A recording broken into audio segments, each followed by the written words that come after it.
Good morning, TJ, and welcome to the newest edition of TJ TV News. We hope you enjoyed your time off during the Thanksgiving break. My name is Tommy. And my name is Aneri. Today is Tuesday, December 1st. Do you want to contribute your artistic abilities to the TJ community? Consider signing up to help paint a mural coming to the TJ Lecture Hall.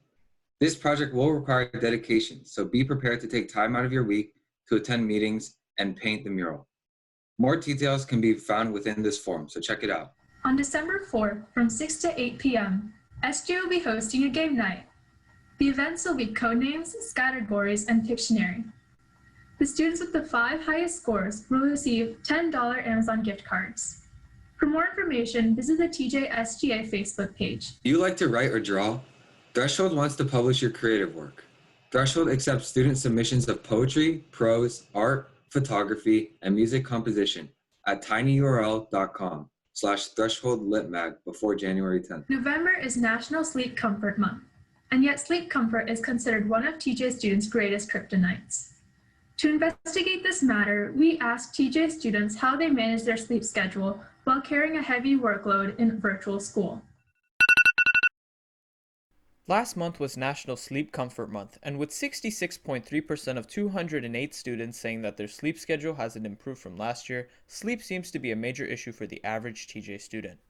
According to a voluntary survey with 210 responses conducted by TJ TV News, TJ students get an average of 7 hours of sleep on weekdays, yet this is below the 9 hours of sleep recommended by the CDC. Some students witness the negative effects that rise from a result of less sleep. The biggest problem is definitely with distress. Sometimes you're having some sort of a panic attack. Like you're scared of what's going to happen tomorrow.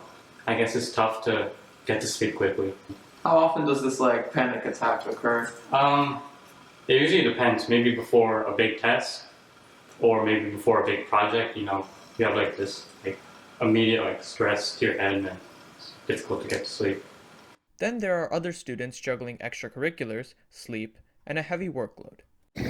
I would say they take a decent amount of time outside of school, and some of the assignments are pretty irregular, so it doesn't start on Saturday or Sunday, and it just sprouts throughout the week, and that's mostly the reason why I would stay up really late.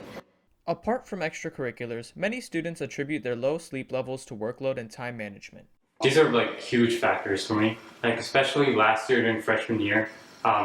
With workload and time management, I had a huge problem. I would procrastinate when I get home, which usually led to maybe 4 to 5 hours of sleep, which is definitely not enough. Regardless of how occupied students are or how little sleep they get, students still find ways to improve their sleep schedule. This year, I'm trying my best to after school ends, I try to go outside to get an hour of exercise, to a way to clear my mind, and then get to work around 5:30ish.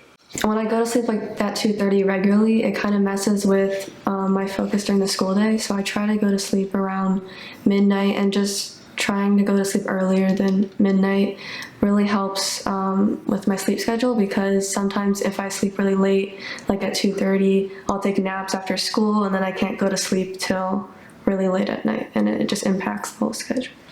Although it is relatively obvious, sleep is a major problem here at TJ, so make sure to get a good night's rest as best as you can. Don't forget to follow us on Instagram, subscribe to our YouTube channel, and listen to the TJ TV Podcast Network on SoundCloud. For TJ TV News, this is Tommy Fan And Aneri Shaw. Thanks for watching, and we'll see you next week.